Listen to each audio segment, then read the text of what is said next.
Next class हमारी start होगी same chapter, और इस बार अभी हम करने वाले हैं what do all acid and bases have in common.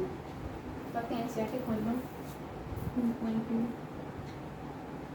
What do all acids and bases have in common.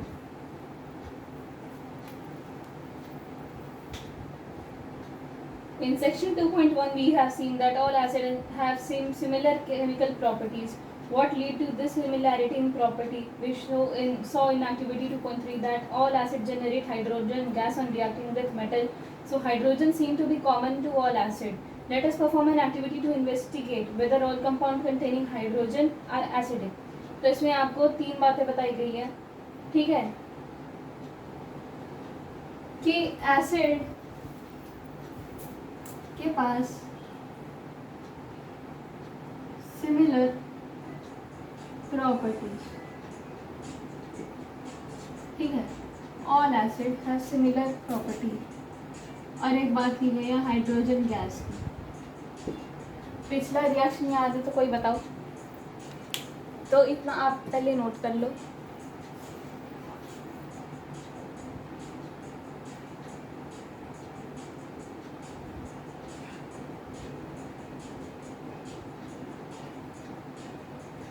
अब हमें चेक करना है ऑल कंपाउंड कंटेनिंग हाइड्रोजन और एसिडिक, ठीक है। एसिड को मेटल के साथ आपने जब रिएक्ट करा है हाइड्रोजन इवॉल्व हुई, तो क्या ये एक क्राइटेरिया है डिफाइनिंग कि अगर हाइड्रोजन गैस इवॉल्व होगी तो ही एसिडिक होगा? तो ये बात तो हम अभी पढ़ रहे हैं, ठीक है। आपको क्या करना है, एक्टिविटी 2.8 दे रखा है, ठीक है, फिगर 2.3 दिखा रखा है इन्होंने। और अगर अच्छे से आपको ना दिखे तो फिगर कुछ इस तरह से है। ये बैटरी का नेगेटिव टर्मिनल, ये पॉजिटिव टर्मिनल। अब मैं बनाऊंगी नहीं, मैं 3 कनेक्ट करी सेल को, ठीक है, और एक बल्ब से। फिर हमने क्या करना है, एक स्विच लेना है इन दोनों के बीच में, जिससे हमने जोड़ के रखना है। अब हमने draw figure 2.3 on your notebook और register whatever you are using.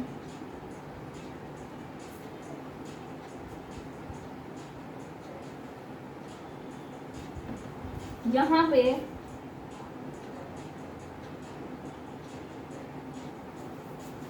पहले तो एक बीकर ले लेती हूँ।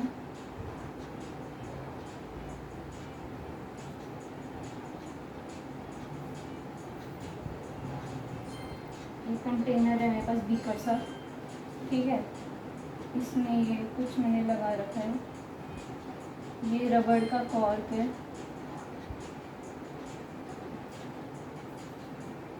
फिल कर यहाँ पे अड़ा रहे हैं हम इस चीज़ को।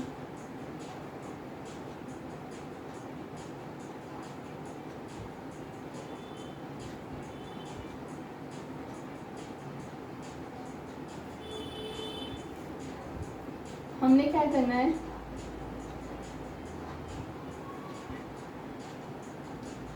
Salt NaCl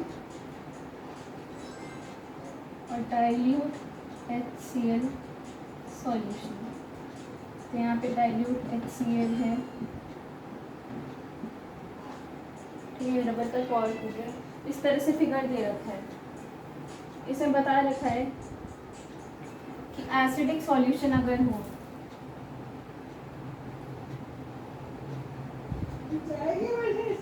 in water conduct electricity, तो ये प्रूफ के लिए था। बल्ब का लाइट जल गया, स्विच पड़ी है, सेल लगा ली, तो ये देख लो, ये है कि अगर एसिडिक सॉल्यूशन पड़ा है आपका वाटर में, ठीक है, तो वो इलेक्ट्रिसिटी को कंडक्ट करा रहा है। तो कंडक्टर ऑफ इलेक्ट्रिसिटी, वो टॉपिक आपको यहाँ पे एक आपको हिंट मिल गया कोई, ठीक है। एक्टिविटी हम पढ़ लेते हैं, 2.8 दे रखा है। Take solution of glucose, alcohol and HCl and sulphuric acid etcetera. तो हम पहले तो ग्लूकोज, ठीक है, हमारा एल्कोहल हो गया, हमारा HCl हो गया, तो ये ETC, इतनी चीज़ें आपने ले रखी हैं। Fix 2 nails on the cork and place the cork in a 100 milliliter beaker। तो सॉल्ट देख लो भाई, 2 नेल आपको कॉर्क में फिक्स करना है। सॉल्यूशन आपका इनमें से कोई भी हो सकता है, ठीक है। और connect the nails to the 2 terminal of 6 voltage battery. Terminal का आपको 6 वोल्ट की वोल्ट दे रखा है, 6 वोल्ट बैटरी होनी चाहिए, ठीक है, जिसे आप कनेक्ट करवा रहे हैं। Now pour some dilute HCl in the beaker and switch on the current। आपने जैसे करंट को स्विच ऑन किया, आप देखेंगे सर्किट ब्रेक हो रहा है कि नहीं हो रहा, वो आपको चेक करना है। What do you observe? Repeat the experiment separately with glucose alcohol solution. What do you observe now? Does the bulb glow in all case? So this is a small homework I would say. Result हम discuss करेंगे extra class में, ठीक है, कि bulb जलता है नहीं जलता, बट अभी क्वेश्चन उन्होंने दे रखा है तो आपके लिए। तो ये फिगर है हमारा 2.3, ठीक है, नोट करो इसे।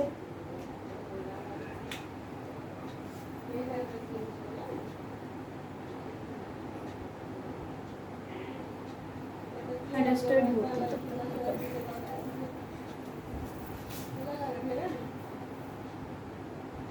अब रीड करो। The bulb will start glowing in the cases of acid are shown in figure 2.3, but you will observe that glucose and alcohol solution do not conduct electricity, ठीक है। Glowing of the bulb indicate that there is a flow of electric current through the solution. The electric current is carried through the acidic solution by ions. Ions are conductor of electricity.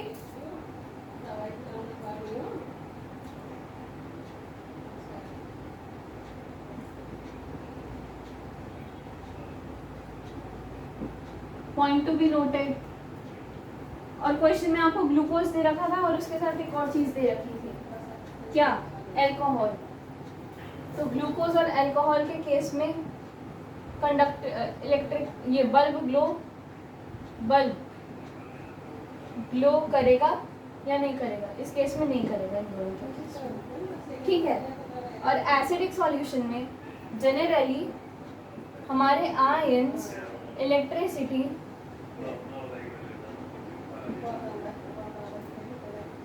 Conduct कराते हैं। Ions conduct electricity. अब इतना note करिए, मैं देखती हूँ कितना आ रहा है बोर्ड में। विजिबल है? ओके।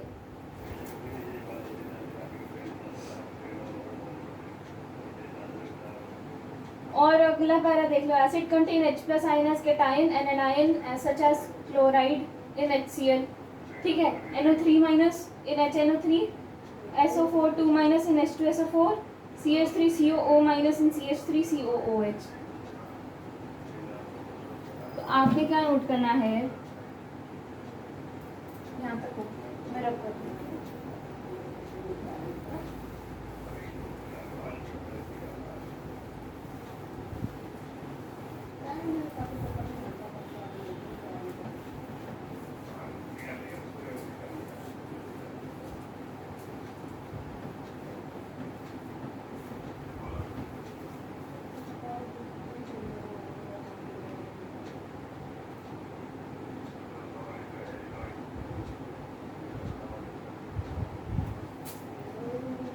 ये पैराग्राफ आप जैसे कि त्यों जो कि त्यों आपको नोट करना है, ठीक है। और पैरा है acid contains H+ ion,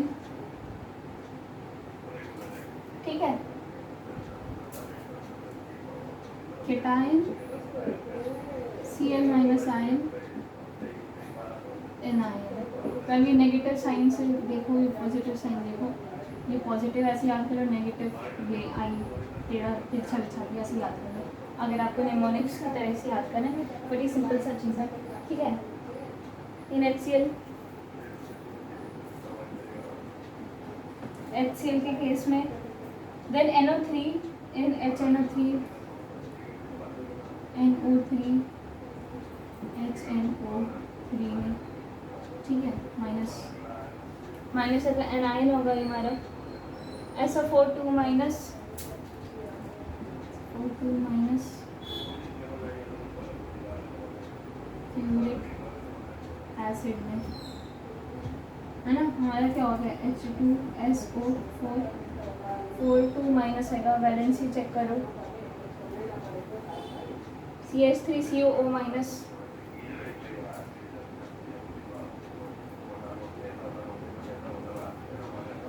acetic acid,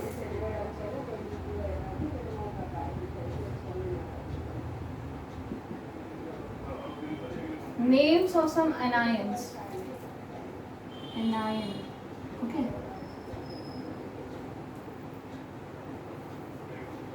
अब हमें क्या करना है, since the cation present in acid is H plus, this suggests that acids produce hydrogen ion H plus aqueous in solution which are responsible for their acidic properties.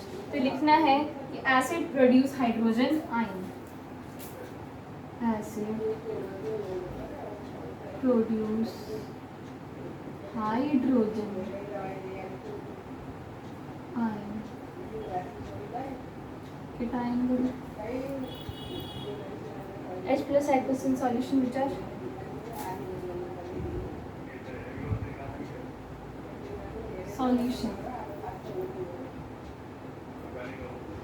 are responsible for the acidic property.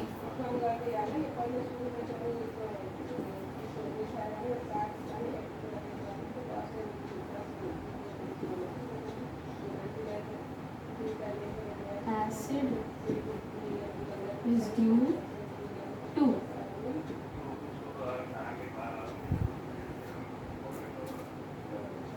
इतना note कर लीजिए आप।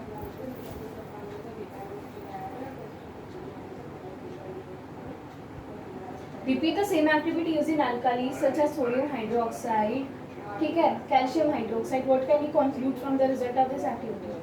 आपने जो activity थी पहले figure जो बनवाई थी बल्ब वाली एक्टिविटी जो है वो आपको एल्केलीज के साथ भी करनी है, ठीक है.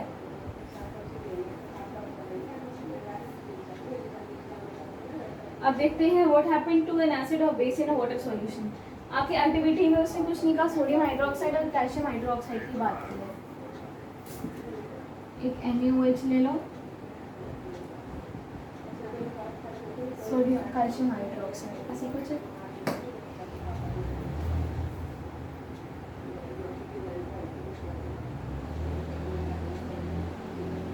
What happens to an acid or base in water solution?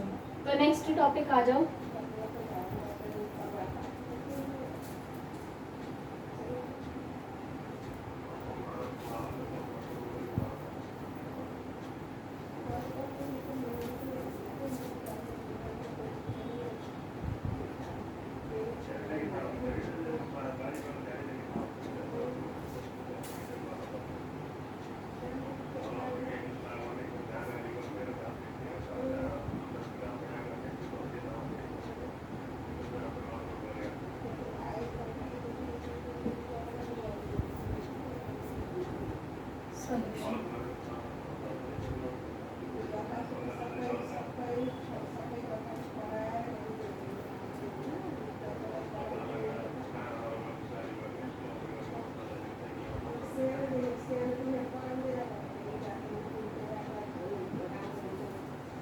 Acid सिर्फ और सिर्फ आयन प्रोड्यूस करते हैं एक्वस सॉल्यूशन में, एक्वस विद वाटर सॉल्यूशन जिसमें वाटर है, ऐसा कुछ होता है क्या? तो ये एक स्टेटमेंट भी दे रहा है आपको, ठीक है, आपको असर्शन की तरह दे सकता है रीज़न. तो ये अभी से आपको आदत डालनी पड़ेगी इन चीज़ों की. Next we are speaking about activity 2.9 in which आप अपनी NCERT खोल सकते हैं अगर आपके पास बुक है तो, ठीक है. I am just reading it. So in activity 2.9 take about 1 gram of solid NaCl in a clean and dry test tube and set up the apparatus as shown in the figure 2.4. So in figure 2.4 what you could see is dropper containing concentrated H2SO4, a pair of tong, test tube and sodium chloride. So we have a dropper containing H2SO4. I'm rubbing it off. Please note it down. Pause करके video note करने कर लेना, ये बहुत late से.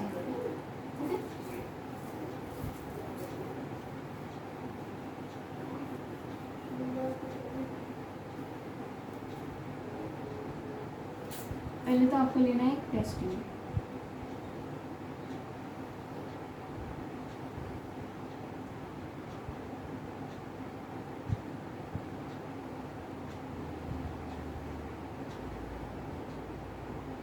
Suppose करो एक dropper है,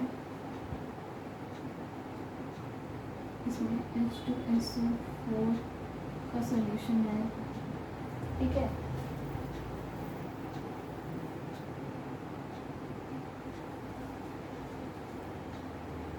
आपको इस टेस्ट ट्यूब को पकड़ने के लिए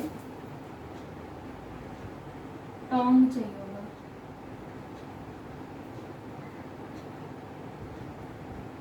कुछ ऐसा होगा टोंग्स, और H2SO4 सॉल्यूशन कॉन्सेंट्रेटेड है, याद रखें। यहाँ पे NaCl भी डाल लो आप, मैं नीचे डाल देती हूँ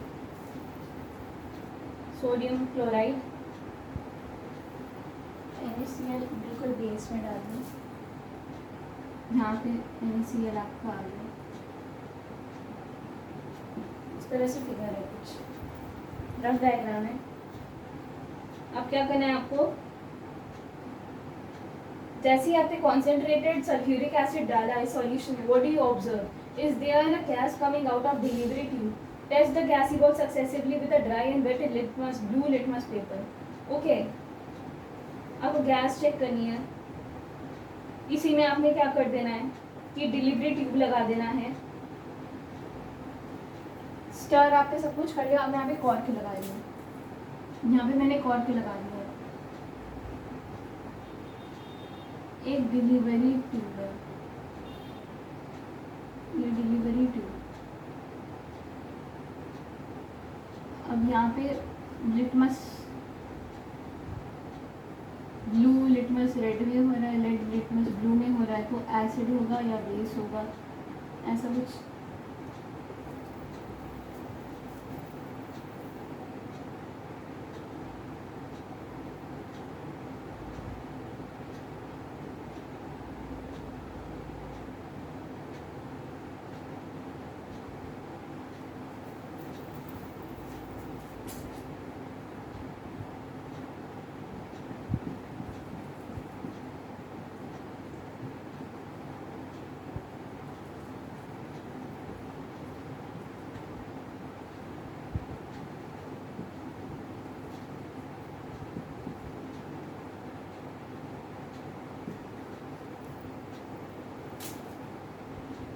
इसे हम चेक करेंगे कि जो गैस इवॉल्व हो रही है वो एसिड और बेस है थ्रू अ लिटमस।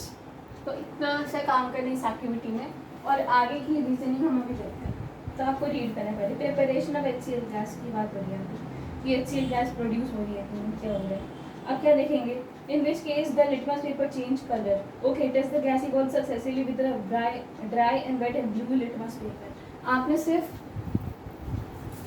लिटमस या तो ड्राई ये तो वेट, उससे चूज करना। अब वेट आपने किससे की, ड्राई पहले से है, वेट आपका कैसे हुआ, तो दोनों को चेक करेंगे।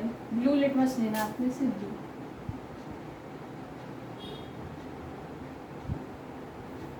उसे चेक करना। अच्छा, ब्लू लिटमस क्यों लिया, क्योंकि हमें एसिड का चेक करना है ना। On the basis of the activity, what do you infer about the acidic character of a dry HCl gas and HCl solution? Note to teachers, if the climate is very humid, we will have to pass the gas produced through a guard tube, drying tube containing calcium chloride to dry the gas. अगर suppose कि बहुत ज़्यादा पानी हो रखा है, बारिश का मौसम है, उसमें आप कंडक्ट करा रहे हैं, तो आपको इस गार्ड ट्यूब का इस्तेमाल करना पड़ेगा, just to avoid humidity and to dry, आपका थोड़ा ड्राई कंडीशन हो जाएगा उससे, ठीक है। तो वो ह्यूमिडिटी का इफेक्ट इतना पड़ेगा नहीं, तो आपको ये यूज़ करना पड़ेगा। आपको क्या करना है कि infer the acidic character of dry HCl gas, dry HCl solution. एक तो ड्राई HCl गैस, अब देखा तुमने यूज कुछ और किया तो बना कुछ और है सॉल्यूशन। तो यही केमिस्ट्री की खास बात है, डालो कुछ बनाओ कुछ, बनता कुछ है, मिलाते कुछ और है। Note to teachers if the climate is very humid, ये मैंने पहले बता दिया। This experiment suggests that hydrogen, iron and HCl are produced in the presence of water. The separation of H plus ion from HCl molecule cannot occur in absence of water. Water की absence में आप separation नहीं कर सकते. तो एक note है, note वाला पॉइंट है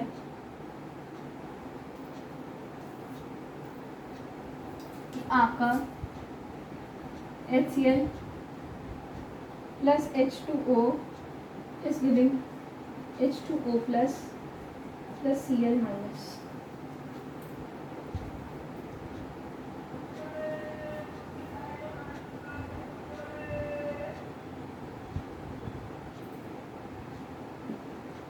Hydrogen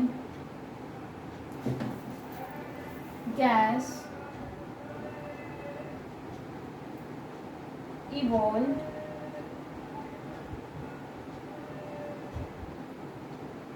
I would say produced in the presence of water.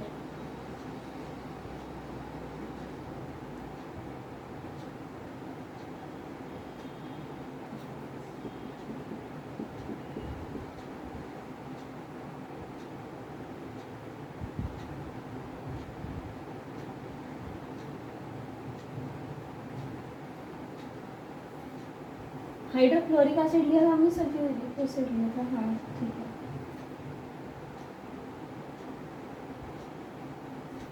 और हमारा इस H प्लस आयन का सेपरेशन बिना पानी के नहीं होगा. ठीक है. Separation of H plus ion from HCl molecule. Separation of H plus ion in HCl solution cannot occur in presence of water. ये प्लस है, presence of water. ठीक है. Next is hydrogen ion cannot exist alone but they exist after combining with water molecule. तो ये properties है कुछ. यहाँ पे आप डाल लो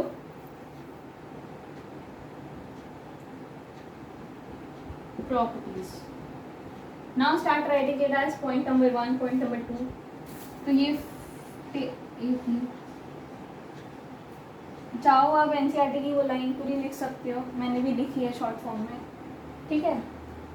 आप चाहो 2 पैराग्राफ जैसा लाइन है वो लिखिए. Hydrogen ion can not exist alone लिख लेती हूँ मैं भी साथ.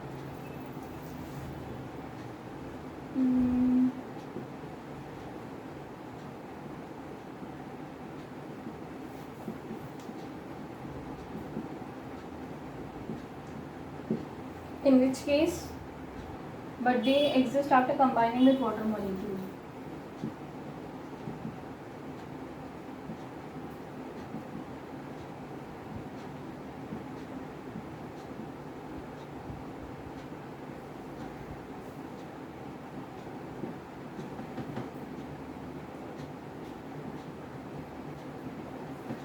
Next, thus hydrogen ion must always be shown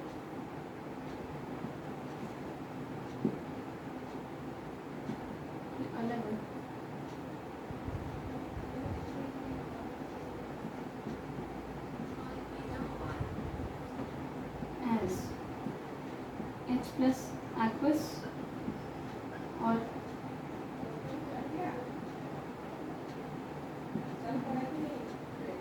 ion H2O plus.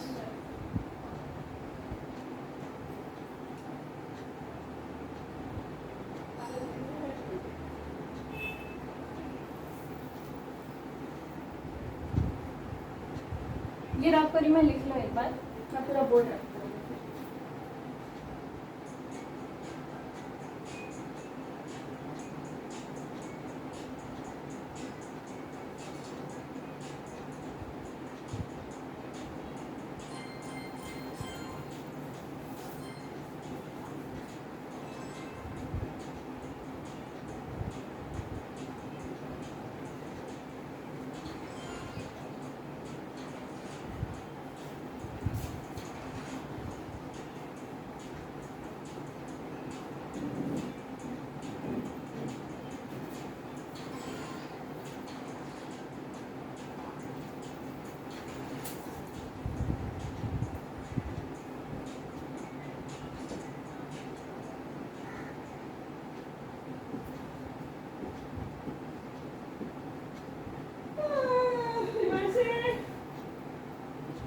Wait please. काम कर रही है.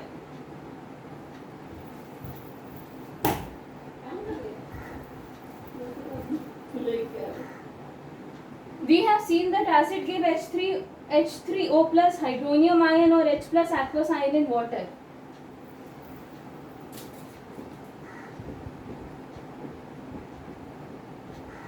How? वो पहले की रिएक्शन हमने देखा. Next case is, let us see what happens when a base is dissolved in water. What will happen if a base is dissolved in water? Okay. Solid low base को,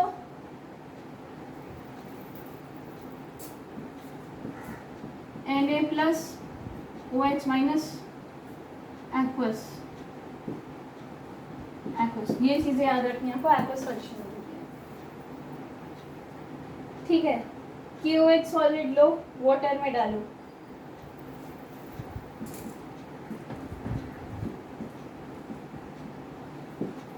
K plus plus OH minus already हमारा aqueous हो जाएगा. Next MgOH2 solid लो.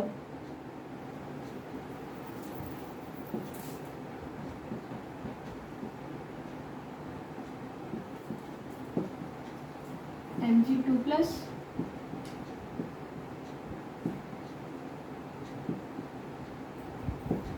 Aqueous.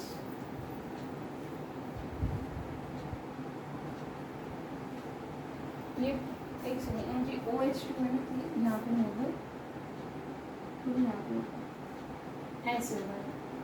ये note कर लीजिए, मैं यहीं बता रही हूँ. अच्छा, do you know all bases do not dissolve in water. Okay, सारे बेस हमारे पानी में डिजॉल्व नहीं होते.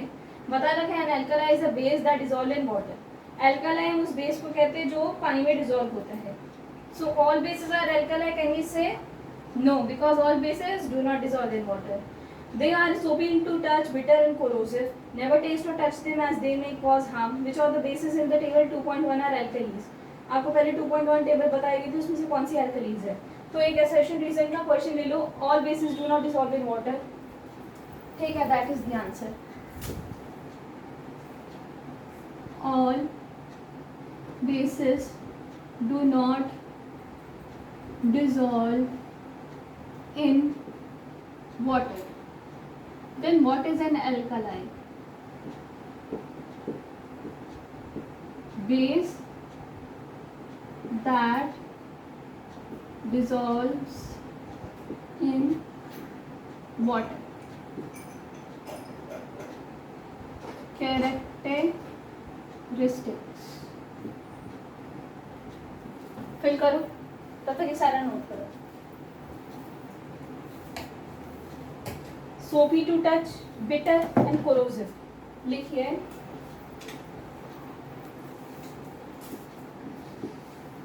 सोपी to touch, bitter, corrosive, harmful. तो ये भी काफ़ी केसेस में हार्मफुल भी होता है. ठीक है, तो आपको डायरेक्टली टेस्ट नहीं करना. इससे डायरेक्टली सारे भी सस्ता एल्कलाई का हाथ मारने मत चले जाना. कोरोसिव भी होते हैं, ये ध्यान रखिए. Which are the bases in the table 2.1 are alkalis. Table 2.1 किसी को याद है? टेबल 2.1 वहाँ पे काफ़ी हमने लिखा था. एसिड बेस हमने लिखे थे नाम. टेबल 2.1 सैम्पल सॉल्यूशन हमने लिया था. Red litmus, blue litmus, phenolphthalein solution, methyl orange solution से हमने काफ़ी बेसिस को भी हमने गुजारा था. जैसे सोडियम हाइड्रोक्साइड हो गया, कैल्शियम हाइड्रोक्साइड हो गया, पोटेशियम हाइड्रोक्साइड हो गया, मैग्नीशियम हाइड्रोक्साइड हो गया, अमोनियम हाइड्रोक्साइड हो गया. तो ये टेबल की बात करी जा रही थी यहाँ पे. आपको थोड़ा लिंक हो गया होगा, इतना नोट कर लीजिए. Now, as we have identified that all acids generate H plus aqueous and all bases generate OH minus aqueous, we can view the neutralization reaction as follows. Okay, तो एक कॉमन सिनेरियो आप कहें conclusion. ये सारा लिख लिया होगा आपने, अब मैं रब कर दूँगी.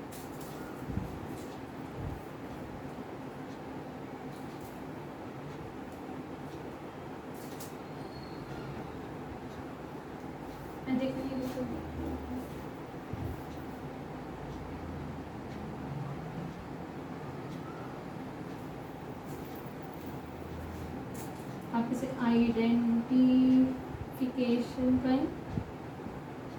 या कॉन्क्लूजन। स्किप करके मत देखिए प्लीज़, पूरा वीडियो शुरू से देखिए पहले सेशन से, ठीक है। All acids generate H plus ion,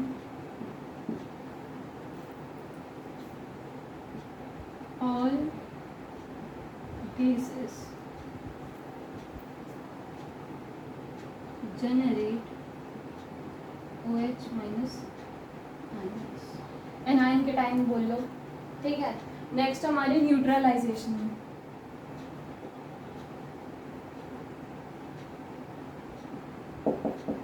ये सारा रब कर रही हूँ। एसिड प्लस बेस आपका सॉल्ट प्लस वाटर देता है, ठीक है।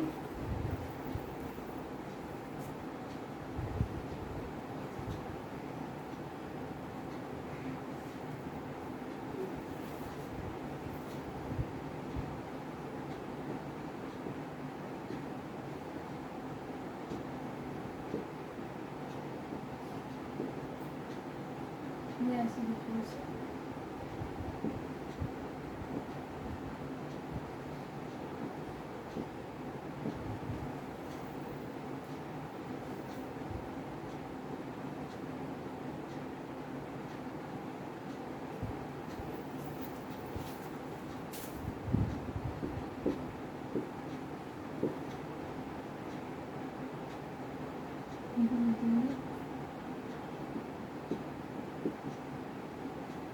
So this is the basic reaction that they want to describe through neutralization process। और ये सारी बातें आपको तब समझ आएगी जब आपने शुरू से क्लास देख रखी होगी या पहले आप सुन रखा होगा अच्छी सी बातों को, ठीक है। शुरू से देखें, ये अभी पहले लेक्चर का ही तीसरा चल रहा है टॉपिक। मैं कह सकती हूँ कि वैसे 7 घंटे का एक लेक्चर ले लो, बट वो काट काट के आपको एक भाग अलग भाग करके दिया हुआ है। एक 15 मिनट से शुरू हो रहा है, फिर आपके धीरे धीरे कैलिबर बढ़ाया जाता है। तो देखते जाओ। अब H plus aqueous plus OH minus aqueous solution क्या देगा? H2O लिक्विड देगा। ये जो मैंने सीधा H2O लिख दिया, I will write it as HOH। H plus aqueous plus OH minus aqueous हमारा aqueous, this will give us H2O liquid।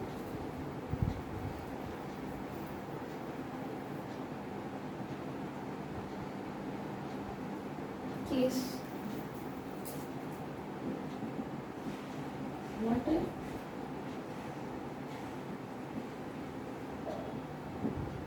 with acid base, right. Case 1 डालो, हेडिंग डालो। अब केस ही केस आएंगे।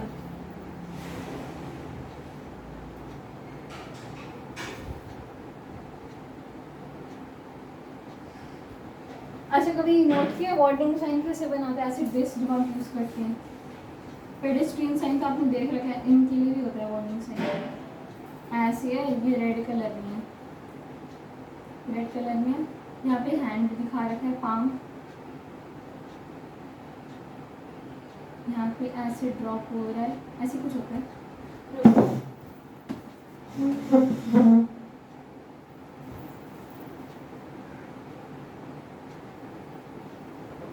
वार्निंग साइन कुछ इस तरह से है कि यहाँ एक मेटल है जिसमें आपके ड्रॉप गिर रहे हैं, और यहाँ पे हाथ है जो आप यूज़ कर रहे हो to touch the same acid which is so hazardous that it is causing a damage, I would say। ये मेटल को भी गला रहा है, ऐसा टाइप का है, और उसे आप हाथ में ले रहे, तो ऐसे टाइप के वार्निंग साइन आती है बैनर पोस्टर्स में। For using acid and base, ये भाई यूजिंग एसिड एंड बेस से वार्निंग साइन ये रख लो, एक अच्छा आपके लिए है। Activity 2.1, take 10 milliliter of water in a beaker and a few drop of concentrated H2SO4 to it and swirl the beaker slowly. Touch the base of the beaker. Is there change in temperature? Exothermic endothermic heat produce हो रही है, evolve हो रही है या नहीं? देखो, repeat the above activity with sodium hydroxide pellet and record your observation. तो उन्होंने बोला हमें कि H2SO4 कॉन्सेंट्रेटेड और NaOH एसिड और बेस लिया है, बीकर लिया आपने, पानी भरा हुआ है उसमें, डाइल्यूट बोले, क्या बोल रहे हैं, 10 मिलीलीटर पानी भरो बीकर में, फिर उसमें कुछ ड्रॉप डालना है आपको, drops of in H2O 10 millilitre पर से. ठीक है, ये आपका 10 मिलीलीटर, इसमें हम ड्रॉप बाय ड्रॉप डालेंगे. यहाँ पे आप चेक चेंज इन टेम्परेचर कर लूँ मैं, और आपको चेक करना है एक्सोथर्मिक एंडोथर्मिक. डिफरेंस कौन बताएगा मुझे? यस, डिफरेंस कौन बताएगा एक्सो एंड एंडो के बीच में? आपको टेम्परेचर चेक करना है. तो केस पहले इसमें भी 1, फिर सेकेंड ये अलग एक्सपेरिमेंट करना है आपको दूसरे बीकर में, सेम एक्सपेरिमेंट परफॉर्म.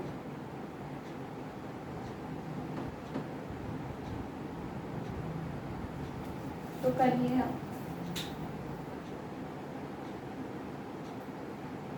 ये आपका फिगर 2.10 था. ठीक है,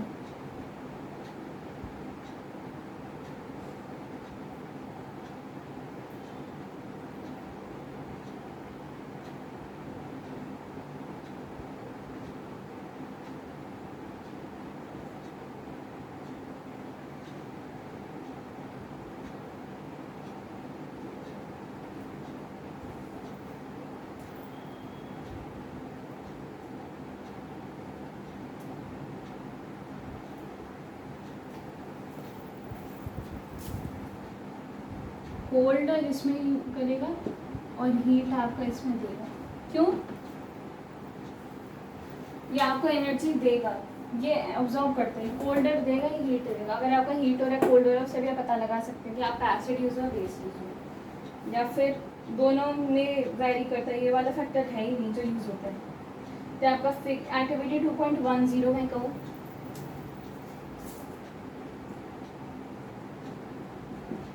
नोट इट डाउन. कुछ था नहीं इसमें नोट करना है. The process of dissolving an acid और base in water is highly exothermic.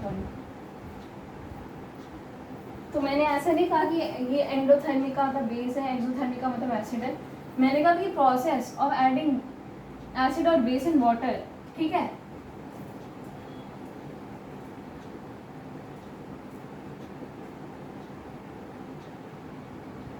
Adding acid in water is exothermic. अब ऐसे पॉइंट्स लिखाऊंगी, मैं भी लिख रही हूँ, आप भी लिखेंगे. Exothermic. Care must be taken while mixing concentrated nitric acid and sulfuric acid with water. जब भी आप नाइट्रिक एसिड लेते हैं या अपना सल्फ्यूरिक एसिड लेते हैं, you have to be careful while using. कोई बता सकता है क्यों? ठीक है, बहुत हार्मफुल होते हैं. अगर आपको ग्लव्स लगाने का, लैब में काफ़ी इसके लिए प्रिकॉशंस ली जाती है ऐसे एसिड्स को लेते वक्त. तो ये भी कोई पॉइंट्स है जो आपको नोट करना है. Neutralisation, I think it's over. Symbol से आप समझ सकते हैं, ये जो सिंबल वार्निंग साइन है. ठीक है, नेक्स्ट ये आपने देख लिया, NaOH H2SO4 को हमने चेक करना था. इसमें एक्सोथर्मिक है, एंडोथर्मिक. बेस को आपने चेक करना था बीकर के टच करके हल्का सा. अच्छा, वो भी निगरानी 10 मिलीलीटर वाटर में आपसे कुछ ड्रॉप, 1-2 ड्रॉप डालते हैं. ऐसा है क्या?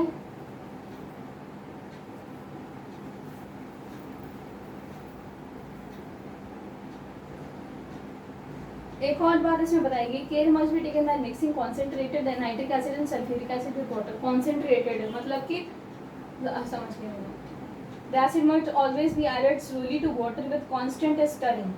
एसिड को जब भी आप डालते हैं पानी में तो उसे आप कॉन्स्टेंटली स्टर करेंगे और काफ़ी स्लोली डालेंगे, नहीं हैप्पीली डालें आपके मुंह में सीधा आए, ठीक है। A water is added to concentrated acid, the heat generated may cause the mixture to splash out and cause burn. यही बात थी कि अगर आपने कॉन्सेंट्रेटेड H2SO4,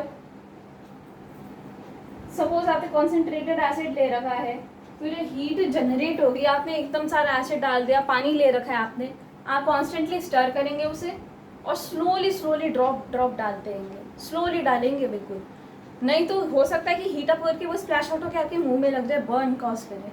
तो ऐसे एसिड को लेते वक्त आपको प्रिकॉशंस काफ़ी यूज़ करनी पड़ेंगी, ठीक है। Next, the heat generated may cause the mixture to splash out and cause burn. The glass container may also break due to excessive local heating. Look out for the warning sign on the can of concentrated sulfuric acid and on the bottle of the sodium hydroxide pellet. तो इसमें हमने sodium hydroxide के palette आएंगे आपके, ठीक है, tablet type के, और मतलब वो छोटे छोटे ग्रैन्यूल्स ले लो, और आपका H2SO4 कॉन्सेंट्रेटेड है, उनमें खासकर बना होता है, ये वार्निंग साइन बना होता है, आप यूज़ करने से पहले किस तरह से यूज़ करें, ऐसे ना, ये कितना हैजार्डियस है वो एक डायग्राम फ्लो में दिखा दिया होता है, तो ये उससे आप पता लग जाता है ये यूज़ करना काफ़ी डेंजरस है, ठीक है। नेक्स्ट, और एक और चीज़ बताई थी कि जो बीकर है वो भी फट सकता है, जिस कंटेनर में आप एसिड डाल दें, तो वो इतना रिएक्टिव है ये चीज़। मिक्सिंग एन एसिड और base with water result in decrease in the concentration of ion per unit volume. जब भी आप एसिड और बेस को पानी में मिलाते हैं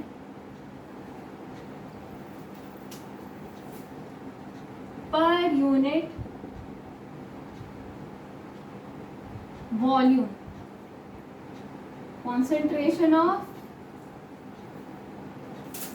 क्या चीज़ है, डिक्रीज या इंक्रीज, डिक्रीज होगी,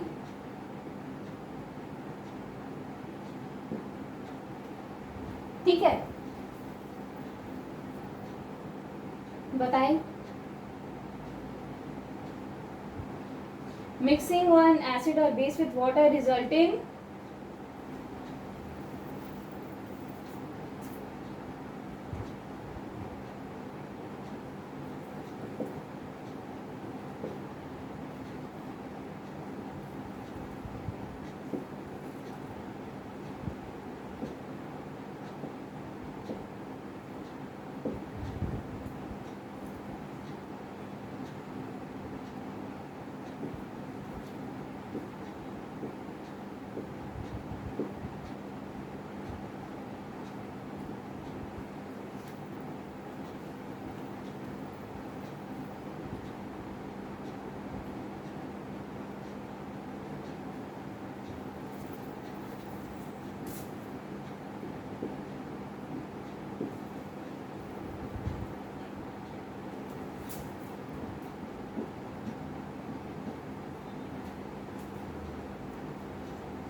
पॉइंट नोट कर लो।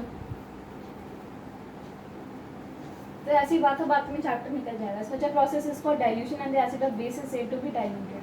तो आप कब कहते हैं कि एसिड ऑफ बेस डाइल्यूट किया गया है आपका, इस प्रोसेस को हम कहते हैं dilution, dilution of acid and base. Okay,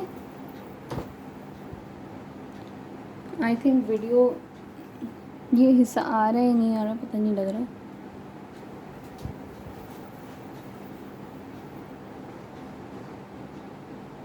now you have question, ठीक है, 2.2 आज खत्म हो जाएगा। Question, why do HCl, HNO3 etc. show acidic character in aqueous solution while solution of a compound like alcohol and glucose do not show acidic character? Why does an aqueous solution of an acid conduct electricity? Why does dry HCl gas not change the color of dry litmus paper? While diluting an acid, why is it recommended that the acid should be added to water and not water to the acid? How is the concentration of hydronium ion H3O plus affect when a solution of acid is diluted? How is the concentration of hydroxide ion affected when excess base is dissolved in solution of sodium hydroxide? So these are the questions we will take in next class. और आपकी next class में एक बात बता देती हूँ कि आपके 2 घंटे के अंदर काफ़ी सारा ख़त्म हो जाएगा।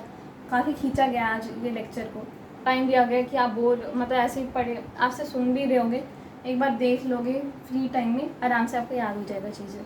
तो ये बेसिक चीज़ें थी, लेकिन ये आपको याद रहना बहुत ज़्यादा ज़रूरी है, ठीक है।